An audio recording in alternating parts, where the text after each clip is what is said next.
Class 8 subject science chapter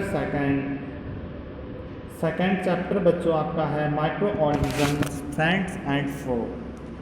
dear student, last video में हमने micro organism हमारे लिए जो फ्रेंड का काम करते हैं उसको समझ लिया था और हमने स्टार्ट कर दिया था कि माइक्रो ऑर्गेनिज्म हमारे लिए शत्रु कैसे हैं, वे हमें किस चीज़ों से नुकसान पहुंचाते हैं और वे हमारे लिए घातक क्यों हैं। इसमें बच्चों हमने देखा कि माइक्रो ऑर्गेनिज्म्स जो होते हैं इनके बहुत सारे नुकसान भी होते हैं, जैसे कि हार्मफुल माइक्रो ऑर्गेनिज्म्स ये कई तरह के बीमारियां फैलाते हैं जिनको हम छोटे ऐसे माइक्रो ऑर्गेनिज्म को हम पैथोजेंस कहते हैं। इसमें हमने कई तरीके के जैसे टीबी, मलेरिया, उसके बाद फीमेल एनाफिलीज मॉस्किटो, इनके बारे में समझ लिया था।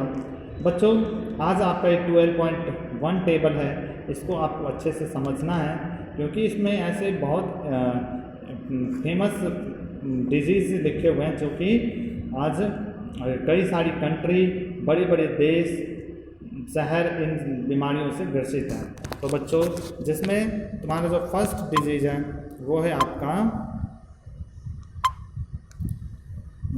बच्चों ट्यूबरक्लोसिस।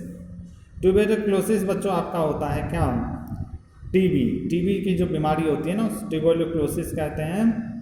माइक्रो ऑर्गेनिज्म में बैक्टीरिया की वजह से होता है और ये कैसे ट्रांसफ़र होता है, air to air. Preventive measures, keep the patient in complete isolation, keep the personal belonging to the patient away from those of the other, vaccination to be given at suitable age. Means बच्चों इस ऐसे patient को हम अलग रखते हैं और इनको वैक्सीनेशन करते रहते हैं, इनको दवाई देते हैं और इनकी आपकी इलाज चलती है, तब जा कर के बीमारी जो होती है वो ठीक होती है। इसके बाद बच्चों आपका मीजल्स है जो कि वायरस की वजह से होता है और ये एयर टू एयर ट्रांसमिशन होता है। इसमें भी हमें पेशेंट को अलग से रखना पड़ता है और वैक्सीन देना पड़ता है। ठीक इसी प्रकार बच्चों आपका चिकन पॉक्स और पोलियो है जो कि वायरस की वजह से फैलता है। इसके बाद जो क्लोरेला है, क्लोरेला नाम की जो डिजीज़ है बैक्टीरिया की वजह से फैलता है, वाटर और फूड से ये ट्रांसफ़र होता है। और टाइफाइड भी बच्चों आपका बैक्टीरिया की वजह से फैलता है और वाटर से ट्रांसमिशन होता है।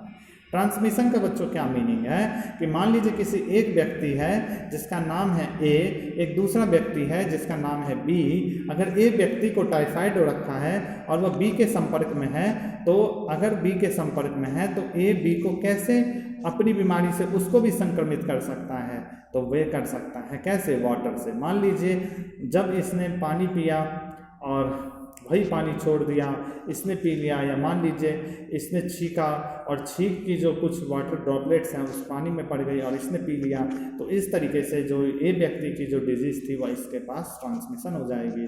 तो इसमें वाटर से होती है, इसमें वाटर और फूड दोनों से होती है। इसमें व्यक्ति को क्या करते हैं, maintain personal hygienes and good sanitary habit, consume properly cooked food and boiled drinking water, vaccination. ठीक है, इसमें भी व्यक्ति को बिल्कुल अलग से और बिल्कुल ध्यान में नज़र में रखा जाता है, उनको उबाल करके खाना, भोजन, पानी दिया जाता है, साथ ही साथ वैक्सीन भी लगाई जाती है। इसके बाद बच्चों हेपेटाइटिस ए है, ये वायरस की वजह से फैलता है, वाटर के थ्रू ट्रांसमिशन होती है। मलेरिया प्रोटोजोआ से फैलता है जो मॉस्किटो के थ्रू ट्रांसफ़र होते हैं।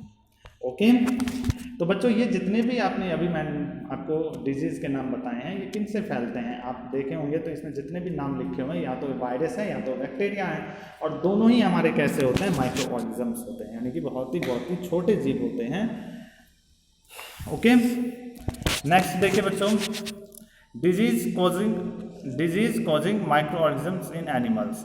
बच्चों जो ये माइक्रो ऑर्गेनिजम्स होते हैं ये ना ही केवल मनुष्यों को ही बीमार करते हैं बल्कि एनिमल्स को भी बीमार करते हैं। कई तरह के ऐसे माइक्रो ऑर्गेनिजम्स हैं जो कि आपके जिनसे कि जो हमारे पालतू पशु होते हैं जैसे कि गाय, भैंस, इन सब को भी ये संक्रमित कर देते हैं। तो इसी में आपका रॉबर्ट कोच द्वारा खोजा गया एक बैक्टीरिया है जिसका नाम है bacillus anthracis which cause anthrax disease, जो कि एंथ्रैक्स डिजीज फैलाती है एनिमल्स पे। एंथ्रैक्स आपका बच्चों बहुत ही खतरनाक ह्यूमन एंड कैटल डिजीज है जो कि बैक्टीरिया से फैलती है। ओके स्टूडेंट, एक मिनट। ओके स्टूडेंट, नेक्स्ट देखिए disease causing micro organisms in plant. इसी तरीके से बच्चों आपका जो माइक्रो ऑर्गेनिज्म है वह प्लांट में भी डिजीज को फैलाती है, यानी कि several micro organisms cause disease in plants like wheat, rice, potato, sugar cane, orange, apple and other. The disease reduce the yield of crops. See table 2.2। यानी कि बच्चों ऐसे कई सारे फसल हैं जैसे कि आपका हो गया wheat, rice, potato, sugar cane, orange, apple, इन सभी पे माइक्रो ऑर्गेनिजम्स लग जाते हैं जिनसे कि उनकी जो प्रोडक्शन है वो बहुत ही घट जाती है और उनकी पैदावार जो है वो बहुत ही कम हो जाती है। इसमें बच्चों आप कॉमन प्लांट डिजीज़ के बारे में देख सकते हैं जैसे कि साइट्रस कैंकर, ये प्लांट्स की डिजीज़ है जो कि बैक्टीरिया की वजह से फैलती है। रस्ट ऑफ व्हीट, ये फंगस की वजह, फंगाई की वजह से फैलता है। वेल्लो बीन्स, ये आपका वायरस की वजह से प्लांट्स पे फैलता है। नेक्स्ट है बच्चों फूड पॉइजन्स। कई सारे माइक्रो ऑर्गेनिजम्स ऐसे होते हैं बच्चों जो फूड को यानी कि हमारे भोजन को जहरीला बना देती है। जहरीला बनाने से क्या मतलब है, Vujo was invited by his friend to a party and he ate variety of food stuff. On reaching home, he started vomiting and had to be taken to hospital. The doctor said that this condition could be due to food poisons. Vujo नाम की बच्ची है जो अपने दोस्तों के घर party में जाती है और वहाँ पे बहुत ही टेस्टी भोजन और कई प्रकार की चीज़ें वह खाती है, लेकिन जब वो घर वापस आती है तो उसको वोमिटिंग होना स्टार्ट हो जाती है और फिर वह डॉक्टर के पास जाती है हॉस्पिटल। तो डॉक्टर उसे बताता है कि यह आपको गलत भोजन और जहरीले भोजन खाने की वजह से हुई है। तो बच्चों जो फूड पॉइजनिंग है, जहरीला भोजन है, could be due to the consumption of food spoiled by some animals micro organisms. ये बच्चों क्यों हो जाता है, फूड भोजन जो होती है क्यों खराब हो जाता है, माइक्रो ऑर्गेनिजम्स की वजह से। Micro organisms that grow on our body sometime produce toxic substance. और ये बच्चों क्या बनाती हैं, माइक्रो ऑर्गेनिजम्स बहुत ही जहरीला टॉक्सिक सब्सटेंस बनाती हैं।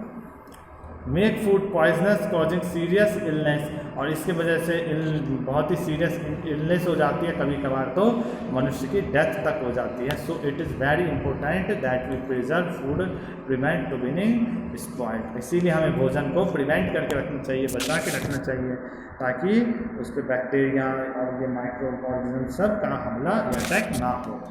फूड प्रिजर्वेशन कैसे होता है बच्चों, फूड प्रिजर्वेशन हमने चैप्टर 1 में पढ़ा है। We have learned about the method used to preserve and store food grains. How do we preserve food at home? We know that bread left unused under moist condition is attacked by fungus। अब बच्चों हम food को कैसे preserve कर सकते हैं, उनको कैसे बचा सकते हैं? तो बच्चों हम जानते हैं जैसे कि हमारा ब्रेड है, हम यह जानते हैं कि ब्रेड को जब भी हम मॉइस्ट एयर में रखेंगे या फिर उनको वातावरण में ऐसे खुले रखेंगे तो उस पर फंगस का अटैक होता है और उस ब्रेड को खराब कर देता है।